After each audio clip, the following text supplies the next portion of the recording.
Welcome to Desperately Seeking the 80s. I am Meg. And I am Jessica. And Meg and I have been friends since 1982. We got through middle school and high school together here in New York City, where we still live. And where we podcast about New York City in the 80s. I do Ripped from the Headlines. And I do pop culture.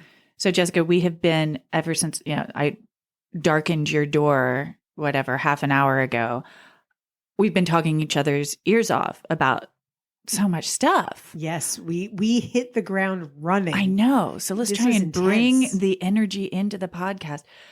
But I didn't usually, I prepare something that somebody, wrote in response to one of our stories. And we have had a lot of response. I feel like that kind of bubbling energy is, even though January can be kind of rough. Very hard. It's a, mental...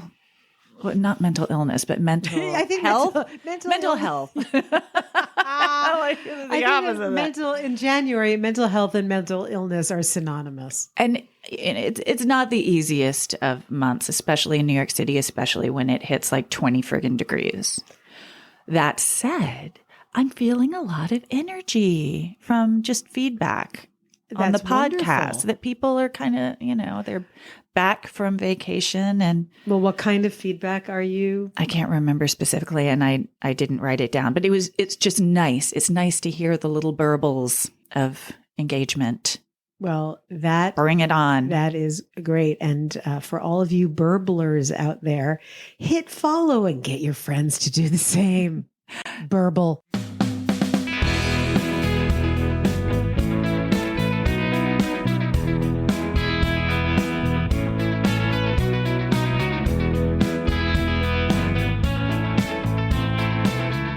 Have you ever been to or seen Magic Mike? Yes. You have? Oh, you saw the movie. I saw the movie. Have you ever been to something live like that? You mean the like male stripper? No. Interesting. I have. Interesting. Yeah. What were the circumstances that got you there? I did a show in graduate school, and the director, there's a scene in the show that was really about female excitement.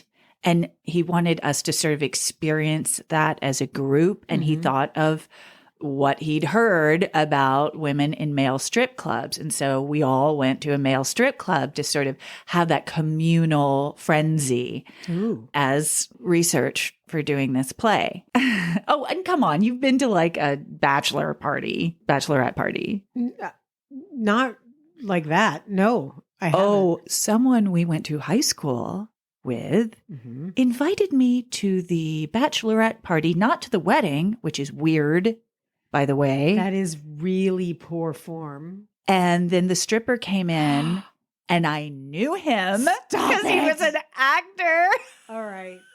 That was hysterical. And we're like standing in the corner and he's like gyrating because he's still doing his job in his little Speedo. But we're like catching up. And I'm like, oh my God, how has it been? I haven't seen you in months. Oh my God, that is classic. No, I've had many experiences, but that is not one of them.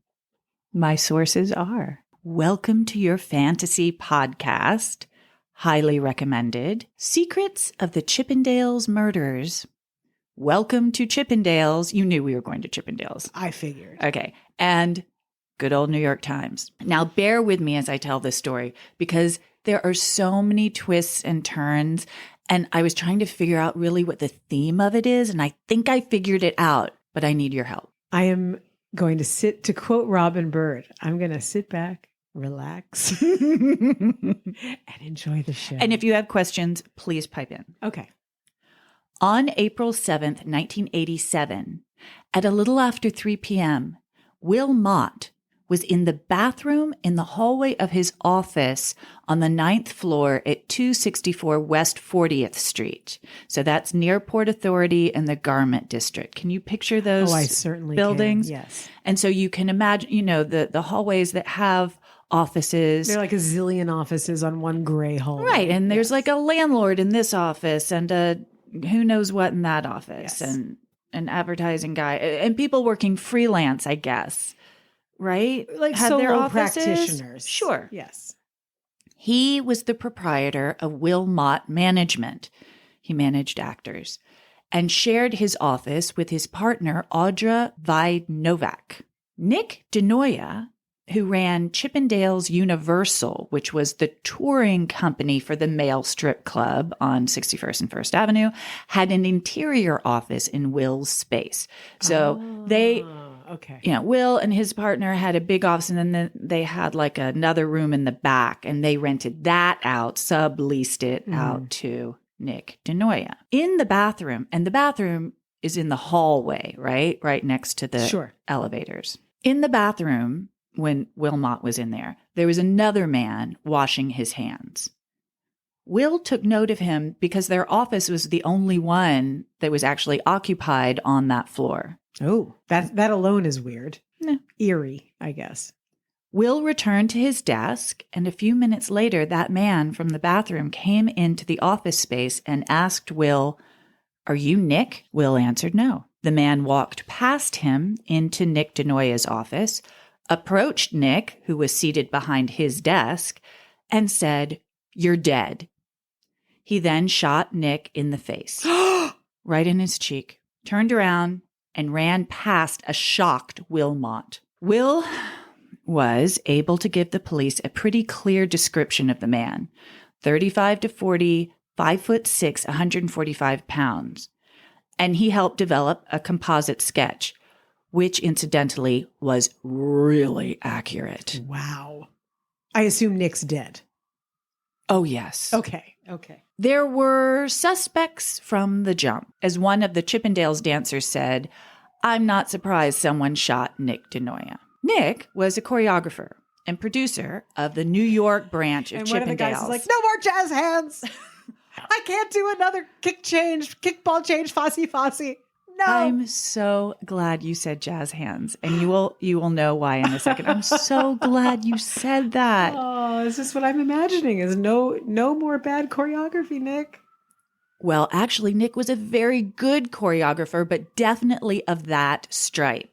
Totally song and dance man, Broadway baby kind of guy. And he was a very harsh and demanding and frequently insulting boss. I have seen YouTubes where it's like, geez, Nick, you don't have to be so mean. By most accounts, he was a major dick. So maybe he was in the right business. It was just hanging out there. Get it? Okay, I'm done. I'm done. So maybe one of his employees did him in. All right. So that's our suspect number one. That would stand to reason. He'd also pissed off some mob guys in Florida when he skipped out of a contract for the touring act. And these were the kind of guys you didn't want to anger. Well, generally mob guys are guys you don't want to anger. I just wanted to underscore the point. Okay. And it turned out he was gay. And just so you know, Nick was gay? Yes. Well, he was, no. He was extremely closeted. Like people really. How closeted can you be when you're like kickball change, jazz hands? I will say this, that watching the YouTube videos, to me, it seems pretty clear. That said, he was married. He didn't live that life. He kept his world very separate. Got it. And nobody, like some people actually, like in the arts, were somewhat out, but he was not one of those people. Noted. At all. He, in fact, like somebody said, he came across as someone who needed to proclaim his heterosexuality all the time, like insist on it almost. Red flag? Right. So his actually very active gay life was very much separate from what he presented to the world. So it wasn't just like you didn't talk about it. You know what I mean? Well, we've been talking a lot about closeted men lately on this podcast. It's true. So yeah, he fits the mold. Yeah. Kickball change. So it turned out he was gay and in a relationship with a man whose ex-boyfriend had a beef. So that might be a suspect. Okay, come on. You are so silly today. And his brother had taken out a $100,000 life insurance policy on him. So maybe there's something there. Nick's brother did? Yeah. And then his business partner in Chippendales, Steve, was furious about the napkin deal. Now, in order to explain the napkin deal, we're going to go back to the 70s. Why are you smirking now? You've just got a dirty mind right now. No, it's not a dirty mind thing. It's just how in any story that we talk about, like, you know, there are these giant, like, life and death or big themes. And it always winds up being about, like, where's the swizzle stick? Like, where's this minor detail that sent me into a lather of a rage, and now I kill you, Nick Denoya. So when you said the napkin, I was just like, the napkin deal. So clearly they ordered napkins from someone who's the wrong person to order napkins from, and maybe they got a typo on the napkins, and it's all Nick Denoya's fault. Oh my gosh, it's so crazy. It's like you're psychic, but wrong. Oh. So it's like, in other words, not psychic. No, you're going to see. You're hitting on something, but just not the thing. Okay. So again, the napkin deal, we have to go back to the 70s and have some background. Okay. Steve Banerjee was an immigrant entrepreneur from India, and he moved to LA to make his way. He idolized Hugh Hefner and Walt Disney. You know what? You could do worse. He was trying to get his fledgling disco backgammon club. Okay, I'm dead. That was it. Like Nick Denoya, I'm dead. Wait, just say those words again. Disco backgammon club. I can't.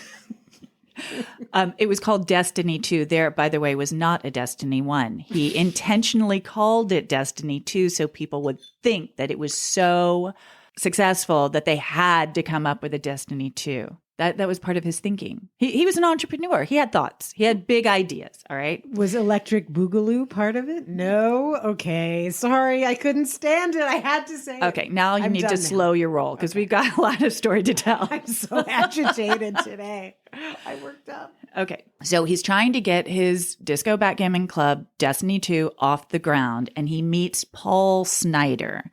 Now that name might sound familiar to you? No? Okay. No. I will tell you about Paul Snider.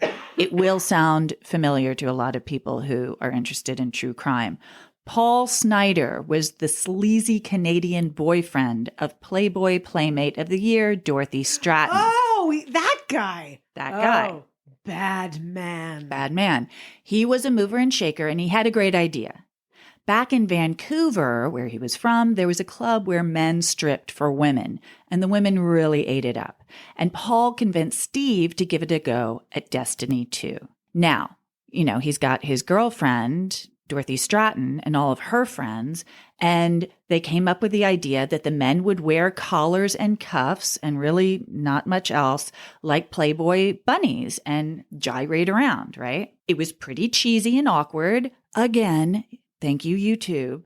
But Dorothy and her Playboy pals gave the club extra flair, and the concept started to take off. Now, of course, it needed some polishing. First things first, Steve fired Paul Snider as the MC. He was just too sleazy, and everybody who met him deeply loathed him. So Paul's out. And as we know, Paul Snider doesn't deal well with rejection. Well, he did murder Dorothy Stratton. That's a whole other story that is covered in the beautiful Bob Fosse movie Star 80, starring Mariel Hemingway as Dorothy and Eric Roberts as Paul. But that's a whole other story. And really, actually, like Steve Banerjee doesn't come into that at all. So they're two separate incidents. But in any case, interesting that Paul Snider sleazed himself into this story. Well, he clearly had some skills, but was so gross that no one would want him to stick around, which is sort of tragic, right? Like, if you've got, you got the goods, but you are not the goods. Right. And you get that from the movie Star 80, which again, I remember that movie vividly. Such a good movie. You know, just quick side note, Eric Roberts has been so good in so many movies being disgusting that I think there was a little episode, like an era when he wasn't getting a lot of work. I'm convinced it's because he was so I think he also had a drug problem. Oh, or the drugs. Okay. It doesn't matter. In any case. Right. We'll do another stir in Eric Roberts. You're like, it was the Coke. Never mind. He's fired Paul Snyder. Okay. And then he hires Nick DeNoia, our shooting victim. He hires Nick to choreograph the numbers, and that was really the secret sauce. See, Nick is a New Yorker. He was really just in LA to follow up on a TV opportunity that didn't pan out. But really what he was he was a New York song and dance man, right? He'd won 2 Emmys for his children's show Unicorn Tales about a mythical and magical New York City. Really? Really. Did you watch that on YouTube? Sure did. Is it fun? Yeah, it's pretty good. Huh. After watching the Chippendales show, Nick convinced Steve it needed to be completely revamped. Instead of a bunch of guys wiggling around, the dancers should be costumed like policemen and bikers and construction workers and Zorro and the unknown Flasher, who wore a bag over his head and a trench coat. Like the unknown comic? I mean, because, flashing was really common then. The way you've described it, it's like he took the Village People and the Gong Show and put them together. Well, what it was uber masculine alpha male types who would enact elaborate stories that would result in removing everything but a G-string. The choreography needed to be tight. The sets needed dry ice and flashing lights. Nick made Chippendales an actual production. The Perfect Man was the most popular act. It was a Frankenstein ballet that took the best legs from one dancer, the most handsome face from another, the most muscular torso from a third, and cobbled them together to create the perfect man. The only flaw? He had no heart. I need to see this because I can't imagine what the production was to make that happen. Blacklight. It's actually it's ingenious. And people went wild for it also because the guy who played the perfect man was really hot. I love your voice just went like, he was amazing. I mean, some of them look sort of like Tom Selleck and just really not the cup of tea.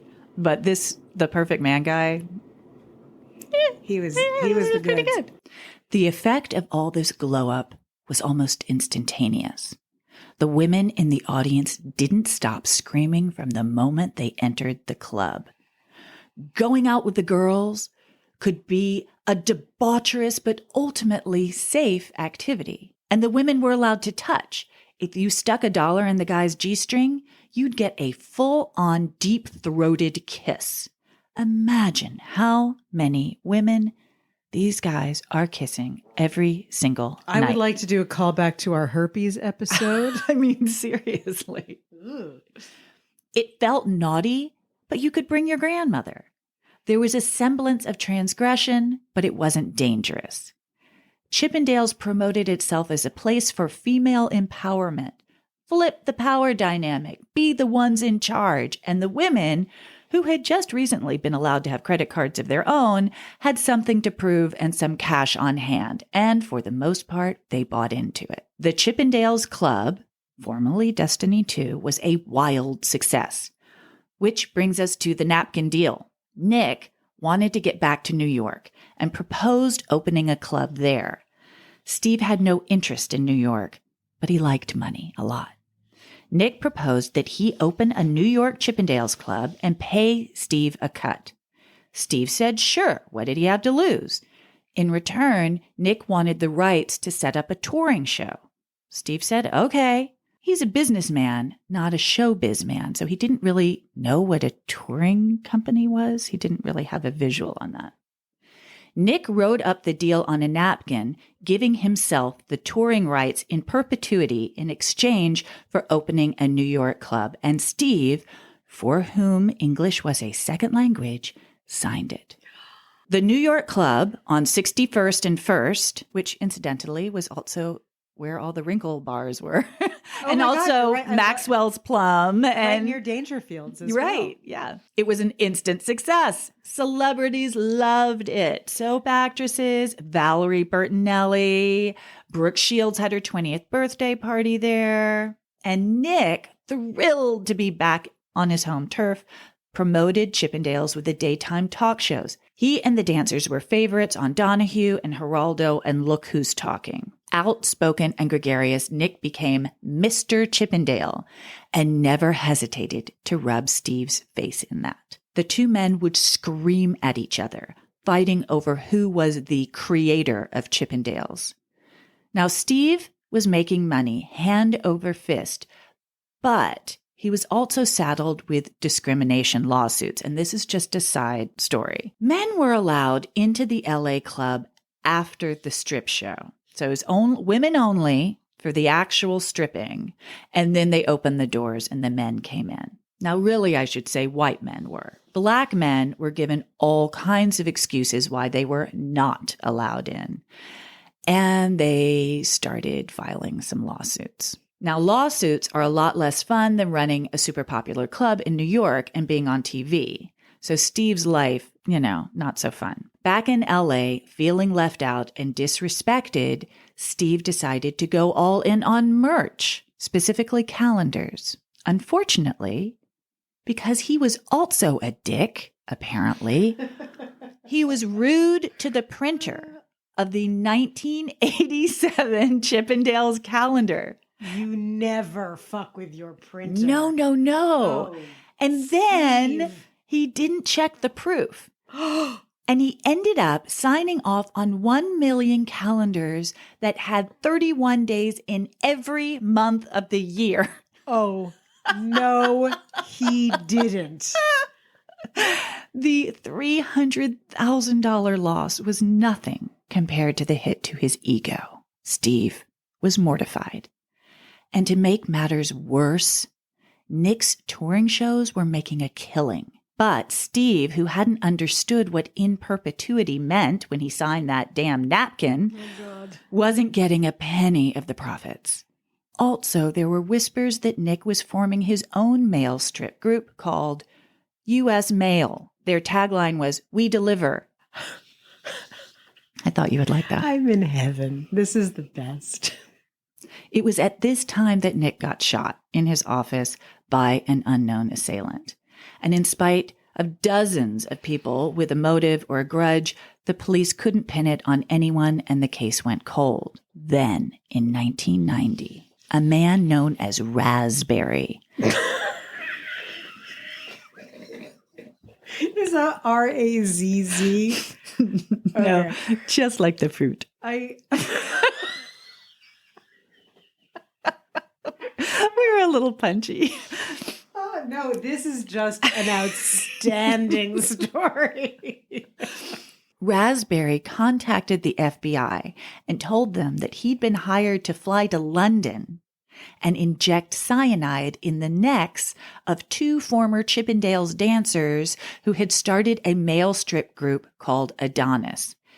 You know how England has its annoying gun laws? How dare they? Yes. So if you're going to kill someone over there, you're going to have to be creative. I also love the specificity of injecting in the neck with cyanide. Yeah. And the interview, the FBI at first was like, "Hey, Mr. Raspberry, how were you thinking this was going to happen? Were you going to jump on stage while they were dancing? And then when one guy collapsed, didn't you think that these 6'4", 250-pound guys were going to tackle you maybe?" I mean, what? No, I'm nimble. I can keep flying around. And actually he was like, "Well, that's kind of why I'm here," because I couldn't go through with it. It was such a crazy, preposterous plan. Ridiculous idea. But he had been given the cyanide and he had been given the plane tickets. And he had been given instructions about where the show was. It was pretty easy for him to finger the bad guys. Oh my God, you are so naughty today. No, you're just setting it up. This is if I didn't, I would think terribly of myself. The man who had hired Raspberry, oh God, Ray Colin, which I didn't even think about until now. It's like a virus, Jessica. Ray Colon, otherwise known as colon, not to be outdone by Fred Anus, who's the next guy we're going to learn about. You're right, it's colon.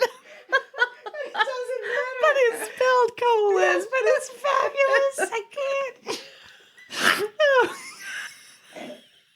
can't. Okay, we gotta calm down. Okay.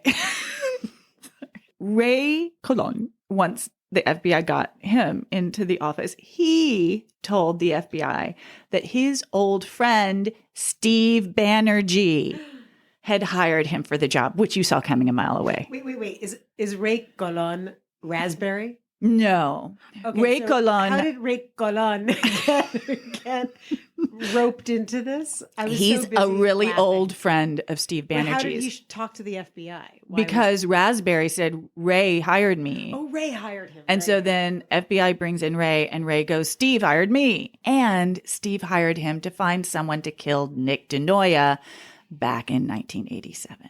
Nice. After a sting operation during which Ray got Steve on mic admitting to everything, Steve was arrested, put on trial for racketeering, attempted arson, and murder for hire. He pled guilty and was scheduled to be sentenced to 26 years to life in return for signing Chippendales over to the federal government. I'm like, interesting deal, federal government. What are you going to do when you have Chippendales as like your property? The imagination runs wild. It's like, all right. But he hanged himself hours before his sentencing. It's what Jeffrey Epstein did. I mean, so all of his, that was exactly what was in my head. So all of his assets ended up going to his widow, but then she lost Chippendales in a lawsuit brought on by Nick DeNoia's family. What a mess. Millions in cash disappeared, most probably stashed in Switzerland, where Steve often traveled. It was very much a cash business. And he would just fly to Switzerland every once in a while with like garbage bags full of cash. All of that completely disappeared. Interesting. So ultimately, we've got a story about two men who were success stories. They made gobs of money doing what they loved, but let their huge egos orchestrate their downfall. You know what I mean? I was like trying to mull, like, what is it about these guys? And I think it's ironic that the institution that claimed to unleash female sexual empowerment was run by a couple of guys who didn't feel they were man enough. Ooh, do you like that one? All right. And I kept going back to like, it's about ego. It's about ego. And I think because, you know, I play these survivor games and that's, if you can just keep that in mind, I watch it happen with myself and I watch it happen with other players. If your ego gets in the way, that's when you get distracted. That's when you make silly decisions. It's not about the business anymore. It's about you. That's the thing. And it's about the weakest part of you.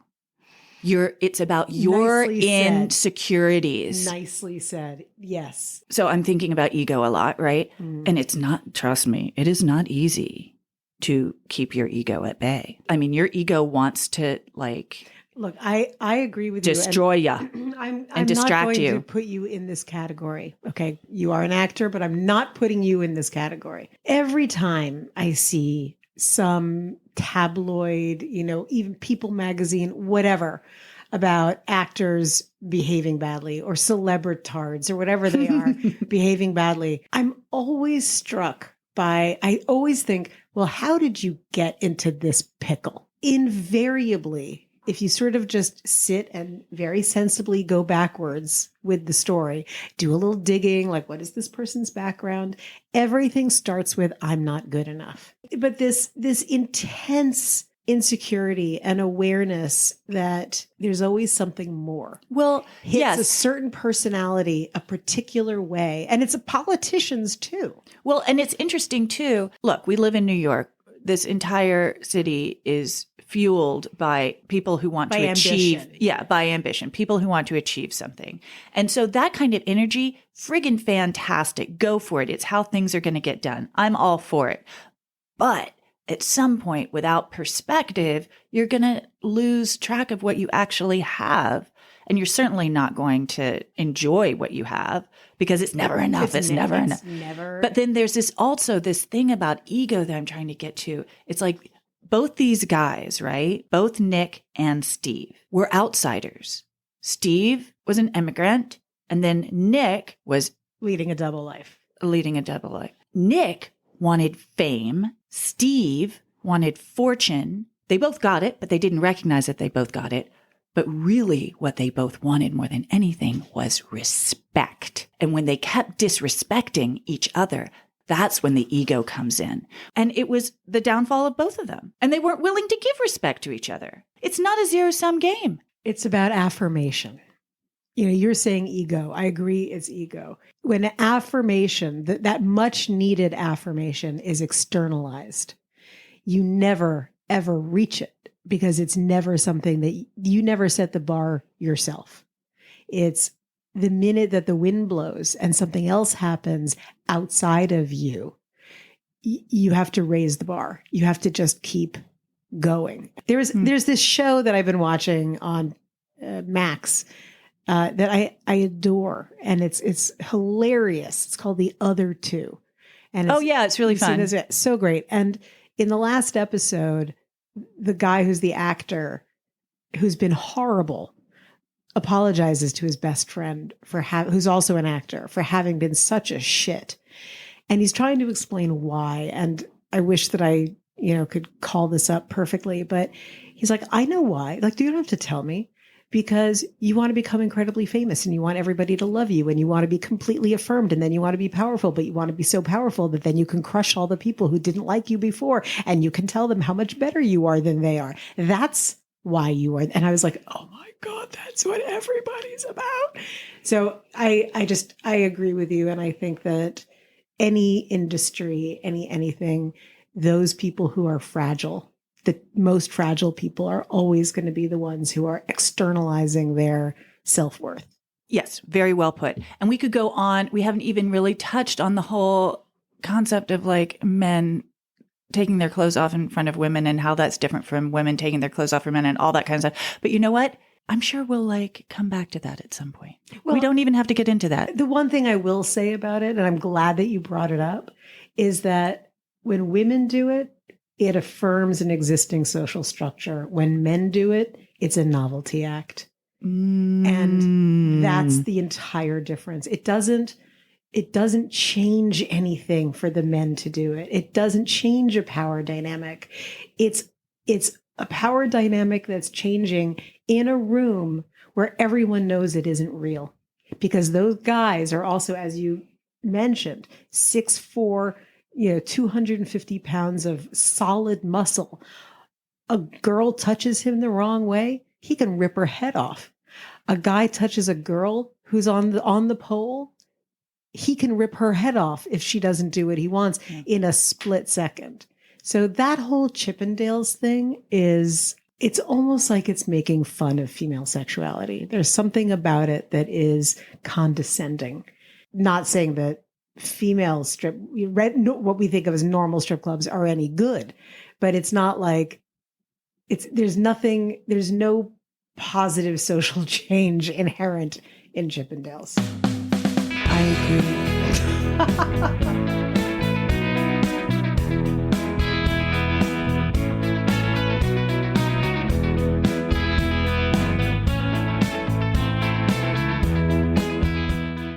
Sorry I went long on that one. Oh, please. I had the best time ever. Okay. Seriously, today was fine. It got things done, whatever. It was not a joyous day. And now it is a day that will be marked in history as pure, unadulterated joy. So thank you. And thank you for letting me make every really dumb, bad dick joke, because that also makes me really, really, really happy. Sorry, Dad. But yeah, really happy. So thank you. And in that context, go long. Okay. Oh, he's just sitting there. Okay. So I'm going to talk about, when you're living in any particular era, unless you are a certain type of person, which is a very small number of people, you don't really think about the fact that you're living in a particular era. You're like, oh, it's 2024. Here I am, even though PS, I still write 19, whatever, like on my, like if I'm signing something, I'm like, God damn it. Ew. Our friend Ale's children ask her, what was it like living in the 1900s? And I'm like, oh, you need to discipline them. And they mean it. They're like, I know. It was different back then. It's fair enough. These are the same two children who much, much younger were like, what is this object? It's a dial phone. How do you? And they tried to both figure out how to use it. They were both wrong. It's not very intuitive. Anyway. Yes. So as we sit here, we don't think, like, what's our gestalt of 2024? But when you think about growing up in the 80s, what are some of the things that to you are like, if you had to be, you're doing a movie, like you're doing the 80s version of American Hustle, right? So what are the things that to you broadcast now we're in the 80s? I mean, what comes off the top of my head is like change. I always needed change. I need money. I needed cash for one thing, and I needed money to buy a token. Or so I also, tokens used to be what people use instead of Metro cards. And I needed to call somebody, so I needed change to use the phone booth, It's funny because when you said change, at first I thought you meant, the way that things transform from one thing to another. And I was laughing when you said it was actually coins, because also from the 80s, one of the lost casts of Saturday Night Live, which had Julia Louis-Dreyfus in it and Brad Hall, who became her husband, and Tim Kazurinsky, who was like the little guy with the glasses. And he was like this little squat creature. Yes. And he did the funniest and now wildly politically incorrect character. If you'll excuse my saying this, it's just because it's from the time, a Swami called Having a Good Time, Vishnu We're Here. Oh my God. And he would say the only thing that is constant in the universe is change, which is a good thing because you need it for the bus. You did need it for the bus. You did need it for the bus. You would scrounge around to find the exact change for the bus. And if you did, you might have to pay a little bit of extra. Yes. And buses did not take dollar bills. Nothing took a dollar bill. And to make our friend of the podcast and dear friend Regina George, who listens to the podcast, laugh, I will admit that I think after school every day, I turn to her after looking through my paltry wallet. Do you have a quarter? I lived in a constant state of asking Regina if she had a quarter. And you needed change for video games. You needed quarters. You needed a lot of quarters. And now who has change? Every coin I have is a penny in one pottery vessel or silver in another one. And I don't know how to make them into bills. I don't know where to go. Like TD Bank used to have the thing. And now I'm like, I don't know what this is. I'm sort of tempted to go someplace and pay for everything in change and just see what happens. Oh my God, they will hate you. They would really be very unhappy. Anyway, but the reason I was laughing and sort of delighted when I thought you meant things evolving was that when I think about the 80s, I think about the look of the 80s. And, we've talked a lot about what the style was. So you could be punk, or you could be Valley Girl, or you could be this. And, there's neon, we can look at the Barbie movie and be like, okay, here, check. But the other thing was, if you're a set designer, what does it look like in someone's home? What does it look like in a store? What did the 80s really look like? And I've watched, movies and TV shows where there's an interpretation of this. And I'm always like, wrong. Russian Doll was good. Russian Doll was very good. And so what I thought I'd do is take us on a little tour of 80s interior design. Nice. And what did that even mean? So because so many productions that I've seen have gotten it wrong, I'm going to start with a list of a few things that if you want to go full 80s in your apartment, which is now very hip, here are a couple of items to think about. The first is you've got to really commit to mauve. Okay. Mauve as a color was very, very big. It was not purple. It was not light brown. It was a truly indeterminate mauve, like not even lilac. Yeah, I was going to say it's closer to lilac than either of those options, but yeah. It was the predecessor of greige. Although the name was not a portmanteau.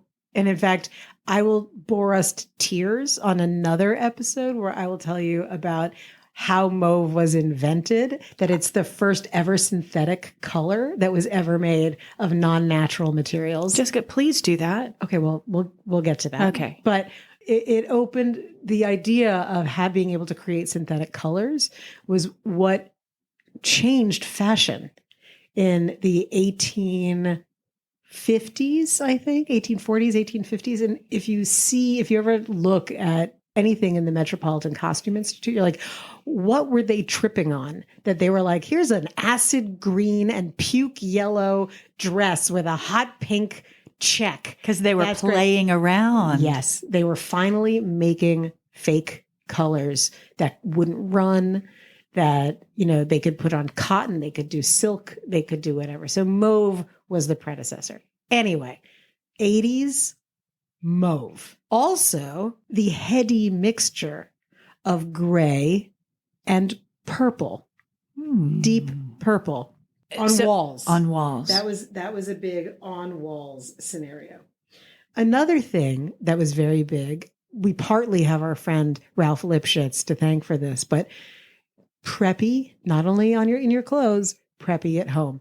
Oh, absolutely. Do you remember plaid wall-to-wall carpeting? I don't remember plaid wall-to-wall carpeting. I do remember there was a girl who went to Nightingale named Candace.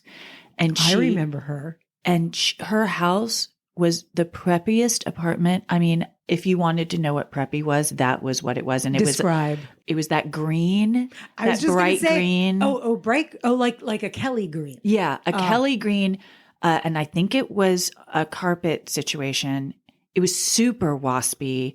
And then like the couch had little bitty green frogs on it. There are lots of little bitty things on, little bitty things. Mm-hmm. Oh, I remember on we a all fabric. had those white turtlenecks with the tiny little hearts all over them. I am constantly Me looking too. for that. Me Why too. won't someone bring that back, please? Well, I will tell you why. I found out because I found one on Etsy. It is pilled and stained. Yeah, I'm not and interested it's like in that. They were not built to last. That was kids' clothing. But they could reproduce it now. Oh, well, take that up with FIT students. Yes, please If you- bring it back. If you're listening and you go to FIT, you have two buyers. But it was, it was little bitty frogs. It would be little bitty whales. Mm-hmm. You know what I'm talking about. Oh, yes, I do. When you said green, I started to go crazy because what we now think of as the interior design of a TGI Fridays was actually considered really fancy preppy in the 80s. By that, I mean Tiffany lamp. Hunter green walls, brass, wood, plaid. Anything that was from the Preppy Handbook would have been good. Preppy Handbook meaning the clothing, it got applied to a room. Mm-hmm. So and what Ralph Lauren had going on in his store windows, they went beyond set design and became interior design. Ruffles. And I think that's what you're thinking about with your friend. Do you remember that in the 80s, every little girl wanted a canopy bed? Yeah, when you said that, ruffles at the bottom of the bed, for sure. Yes. Ruffles. At the bottom of the couch. Yes. At the bottom of the chair. Yes. If there was a piece of fabric, a ruffle could absolutely go on it. But what's interesting is, right now we are in a phase, and I think we're starting to get out of it, of minimalism, mid-century design. Everything is pared down. Very square. And we were talking just before we started, in on this section of the podcast about how you, as a teenager, you were wearing Poison perfume and Shalimar. So the thing about 80s was maximalism.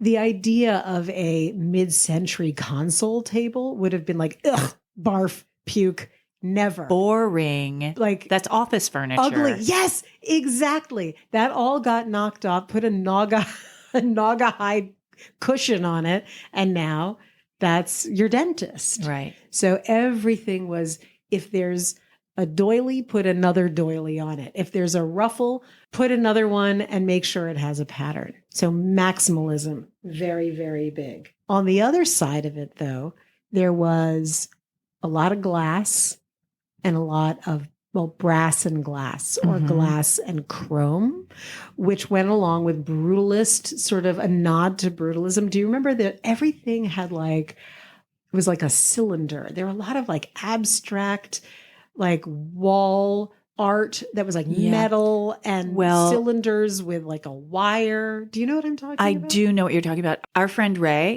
Ray's parents lived in a very white home. We're talking about really good art, which I didn't really realize, but my mother was talking to me, more recently, and she was like, they had very good art. I was like, who knew? You're like, I knew. It was a Rothko.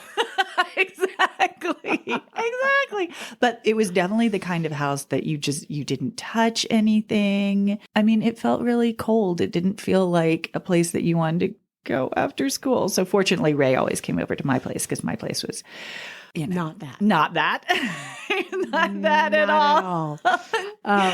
But what your house also did not have, and I don't think Ray's parents had this, and this is another hallmark of 80s interior design, green marble. Do you remember green veined marble? Sure. I mean, I can picture it, but not in person, Do you remember like little tables with marble tops like that, where it was like drinks tables, or like a console when you first walk in to put your keys on it? Yes. Everything had that weird dark green veiny, white veined or black veined marble. Interesting. Which was hideous, I think. Okay. So obviously what we're coming away with is there was a lot of green going on. So those are just some of the things about 80s interior design. But, obviously coming out of the 70s, it's not like everything was suddenly a prototypical 80s look. And one of the things that carried over from the 70s was, remember, really curvy furniture, like couches that undulated, and like giant round upholstered ottomans. Yeah. If you want to see what really perfect suburban 80s design looked like, watch Private Benjamin. Interesting. Private Benjamin, her parents' house is so perfection. And at the beginning of that film, before she goes into the army because her husband dies having sex with her on the sink, and he asks her to lift her hind leg, which is my favorite of all time. She's having a nervous breakdown with her. She's super princessy, yelling at the interior decorator because she wanted the ottoman to be upholstered in mushroom with bun feet. And the bun feet were also upholstered. Like, I want this item. Yes, can we have it, please? Yes. But you must watch Private Benjamin to get a good look. You know what I'm thinking about when I'm thinking about interiors and a good visual is Scrooged. Mm-hmm. Because there are all these different people, and you see them watching TV in their different. So you've got the woman who lives in Harlem and her apartment. You've got the guy who owns the TV studio, and you see his apartment because they're watching TV. You've got the office. But yes. And a lot of those, it's that tubular chrome and steel, like in the offices with the black leather. And you've got their apartment when they're first dating. So they've got like whatever, the East Village apartment. There are lots of interiors in this movie that are very specific. Well, then we're going to have a viewing and dissect it. But, as I was doing my research, bun feet came up. Okay. And I found who came up with bun feet. So there are two designers who we're going to talk about. And in an unprecedented moment, I don't really know how to pronounce this person's last name, and it lends itself to a dick joke, but I'm not going to do that. I'm going to show you the name, and you tell me how you would pronounce this. I'm scared. It's the last name. See? Dongia. Dongia? I don't know. Not Dongia. Okay. You asked. No. I'm not horrible at I'm this. not saying that you were wrong. You had more flair in it than I just did. But Angelo, I'm going to say Dongia because it's just my decision based on nothing. I had never heard of this guy before. Neither have Never. And you know why? Another AIDS casualty. Oh. So here's a little bit about him. On the cusp of the 1980s, as Donna Summer flooded the airwaves and the syrupy scent of opium or poison wafted through the clubs, those who had fame, money, and courage called Angelo Dongia to help them figure out how to live. Halston may have been the customer of the lush, decadent era, wedged between the birth of disco and the scourge of AIDS, but Dongia was its set designer. He was like the guy for the rich and famous, for the glitz. Diana Ross, Mary Tyler Moore. He did her post-divorce penthouse overlooking Central Park. Marvin Hamlish's screening room. Talk about 80s. Marvin Hamlish. Hello. He did Ralph Lauren's place. He did Woody Allen's place. Every person who got their money in the late 70s and into the 80s who wanted to be cool handed him their keys to their apartment. Ooh, I can't wait to look this up. You do it. Ralph Lauren, king of the preps, as we just described, bought an American-style, super traditional apartment on Fifth Avenue. And it was Dongia who stripped it down to an all-white, minimalist airy. Okay. Steve Martin had the same thing done. He died of AIDS-related pneumonia at age 50 in 1985. Oh my God. So he had a very, very good Lord specific window when he was really the king. But what he did was he's the guy who also brought back a lot of, not brought back, but preserved from the 70s, 1930s chic. Okay. That makes sense. And that's where, coming back to the chrome and the glass and the curved lines. Sure. That's what that was. My Man Godfrey is what I'm picturing. Don't you just love that movie? It's perfect. It is one of the greatest movies of all time. Lots of interiors. Lots of interiors. He had been obsessed with Hollywood movies of the 30s and 40s. And so he pioneered a gently subversive blend of traditional and outlandish. He was the one who came up with oversized, all cushion couches. Cool. You know, like, so those super dramatic, like, who would live this way? Kind of a little bit of what you see in the expensive apartments in, oh my God, our most referenced movie, After Hours. Okay. That's his stuff. His giant chairs and sofas had rolled arms and bun feet. Bun feet. Bun feet. He would have rather had a pile of giant cushions on the floor than a sofa with a frame. He exemplified Studio 54 and took, which, as we know, went into the 80s, but he took that into the 80s. He also designed the apartment for Joel Schumacher, major Hollywood producer. He said, "We lived in Angelo's world." Schumacher was part of Halston and Dongia's inner circle and dressed windows for Henry Bendel before leaving for Hollywood. I never knew that he was a window dresser. By the way, I've been going through the clothing that I got from my mom, like finally going through it. There is so much Bendel stuff in there. And I've been like, do I love it? I love it just for the label. Can I put the label on the outside? Is that bad? I don't know. Dongia found his clients at Studio 54. He worked for Bianca Jagger, for Liza Minnelli.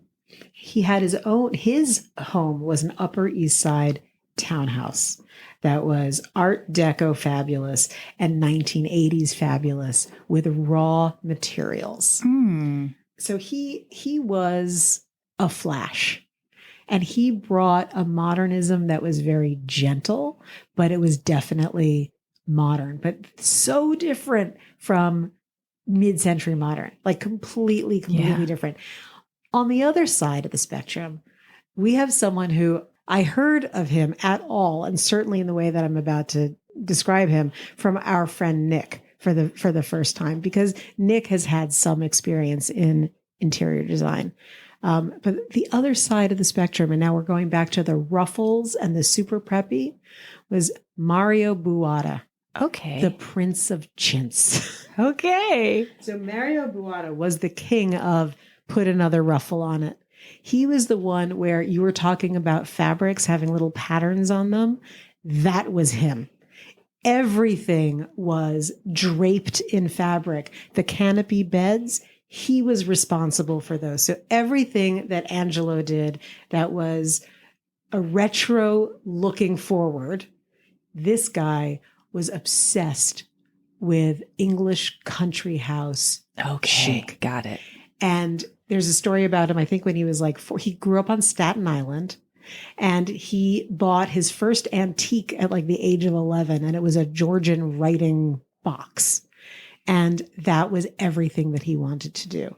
So anything that would come from, like the most dowdy 1940s English, uninspired, chintz-covered house, he took that and just amped it up. He stole from the greats, including Sister Parish, who got a little pissed off about it, which was kind of fabulous. And there are these great photos that I'm going to make sure we put on the Instagram, but he had no problem putting a giant flowered couch next to a wingback chair that had stripes with bows on it. So it was mix and match, or you had wallpaper that was the exact same pattern as the upholstery for all of the furniture. I love that stuff, I have to say. I mean, I would never live like that, but I love it. I'm glad that it exists. Exactly. It's not for me, but yes. And on all of that, needlepoint pillows. If there's some needlepoint to be had, Mario's going to find it, and he's going to put it on your couch for you. 1984, he did this bedroom. We're also going to put on the Instagram. That is a symphony in pink and white ruffles and canopy bed. Blissful. And chintz, for those who don't know, it's a polished cotton that kind of has a glaze on it. So it's a very specific fabric that you don't really see much of anymore, unless you're going for a very specific look, which is this guy. America's love affair with aristocratic England was fueled in part at this time by the marriage of Charles and Diana. Oh, her dress. Yes. It gave that look a foothold in popular culture. And so the people who loved it were the people who aspired to be like royalty. So Malcolm Forbes and all of the grand ladies who we've talked about, the swans, they loved Mario Buada. He did the official White House guest residence, Blair House, in 1985. So it's a very specific look. And if you really want to think about how specific in 80s this guy was, he did Mariah Carey's house. Glamour, gold, peach, silver, flashes of crystal, over the top, and a ruffle. Amazing. So this is a highly visual thing, and I know that our Instagram is going to be the best place to put this. But if you lived through it, you know. The nice thing, in my opinion, is because I always look at what people are doing. Like, I love people who do DIY home makeovers, because they're usually really awful. And you're like, wow, you did that. Okay. But what the trend that's happening now is people are finished with minimalism, and maximalism is coming back. And it's coming back with a lot of darkness in it. It's a little goth. But in my estimation, Mario Buada and his ilk are going to be showing up, or their designs, in your Instagram soon.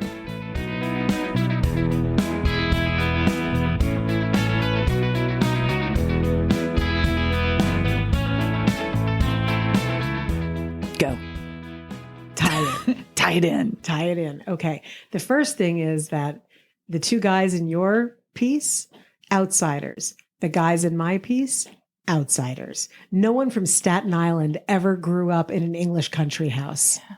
And Ralph Lipschitz certainly didn't. There you go. Outsiders do the best job of Aspiration. aspiration and blowing it up out of proportion. And having perspective. You were talking about how you don't understand what you're in the middle of because you're in the middle of it, but they were on the outside of it, so they understood it.